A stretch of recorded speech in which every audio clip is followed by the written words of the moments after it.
Organic matter has an inherent value, one of which is phosphorus.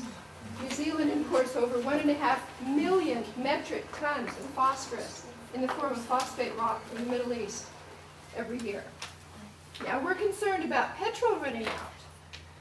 The world supplies of rock phosphate, there's a lot, but China is using phosphate to grow now. They're not using human waste anymore. And the demand for rock phosphate is extremely high. The good quality phosphate rock is low in things like cadmium and fluoride and uranium. The poorer quality stuff is high in cadmium and fluoride and uranium. And there's places in Europe where they've been using this reactive phosphate rock for a long time.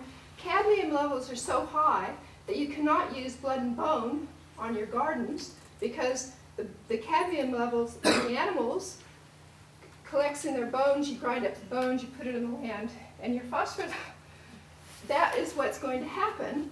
Our importation of phosphate rock, as the good quality stuff is gone, and we start importing more and more lower quality stuff. You can have civilizations without petrol. We've had civilizations for petrol for thousands of years, but you cannot have a civilization without phosphorus because you need phosphorus to grow plants. And without growing plants, you don't have it. Sorry. Anyway, here's the City to Farm Composting Project. Starts with putting food scraps in a bin at home, or collecting from restaurants or cafeterias. It gets collected by a special truck. Now, we don't know what this truck looks like. It might look like a concrete truck, but it's preloaded with shredded green waste and paper, and the truck keeps track of how much food scraps go in by weight. It actually goes through a shredder on the way in, so all those bio bags get shredded as they go in. The concrete truck or something mixes it. So when it has the right amount, you have a pre-mixed right carbon to nitrogen ratio that you can take somewhere. Well, if you're in the city, you can take it right to a city farm, a community garden. We actually trialed this concrete truck idea at the Resource Depot in 1999 in Beachlands. We actually took a concrete truck from Excel, shredded up green waste and paper. We knew how much we'd need because we knew how many kilos of food scraps we had. Mixed it up and it worked. It worked beautifully. It was a bit slow to get it out because obviously compost and concrete are very different. But we think that something like that would work, and we could do a curbside pickup.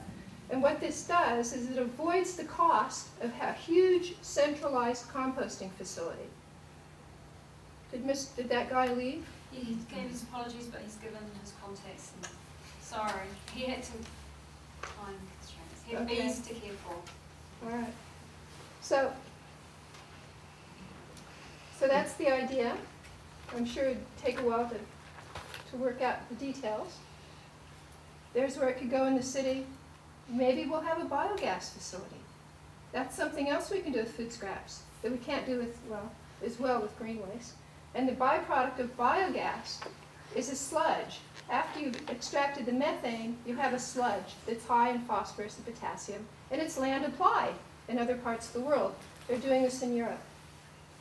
But what if you have to take it out to the farm? It would not be economically efficient to transport a little concrete truck with 6 or 10 cubic meters all the way out in the country and back. The idea is to put it in an insulated shipping container, which is basically a shipping container that's insulated. Those would be located in places in the city. Once the concrete truck was full, it would just come in and dump into these insulated shipping containers. When the shipping containers were full, then they could be transported out in the country, perhaps by rail, perhaps by trucks. Oh, there it is. There it is. So, putting out, those things with the hydraulic lifters. Once in the country, it has to be put it into the ag bags. The tricky part, which really hasn't been worked out, is how you get it from the shipping containers into the ag bags. There is a place here in Ruakaka, which is Marsden Point, up north by Whangarei, where they're actually using these ag bag systems.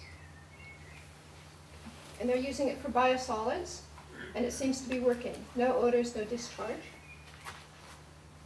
Biosolids, are you meaning with putrescible? Sewage sludge. Oh, okay. Yep. So who's doing What that? about meat Sustainable scraps? waste management.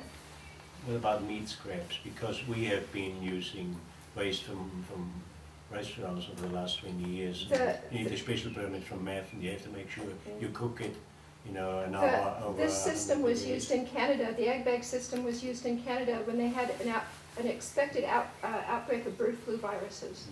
And they stuffed over 2.5 million chicken carcasses into ag bags and composted them in ag Wow. bags. Wow. But yeah, it I has to wonder be done. if this would be ever possible in New Zealand, because they're really careful with this. That's what we have to find out. Now these bags hold 400 cubic meters. No, 400 cubic meters, which composts down to about 200 cubic meters, well, mulches down to 200 cubic meters. And if you let it sit in there longer, it breaks down to a really high quality stuff like that guy was talking about at about a tenth or an eighth of the volume, if you leave it in there long enough. This is what they're using right now in Waitakere. They bought these to do putrescible composting in. Anybody been to the Waitakere City Concourse? These are, yeah, Richard has been. These are vertical composting units. They're $250,000 each. They hold 25 cubic meters. They can only process 25 cubic meters every 2 weeks. Compare that to an ag bag, which is 400 cubic meters. You put it in there, you leave it. This is an extremely expensive and inefficient way to handle food scraps. And then you still have to take it from here out into the, well, you still have to put it in windrows, basically, and let it cure, and then you have to haul it out onto the farms. So that's the City to Farm Composting Project.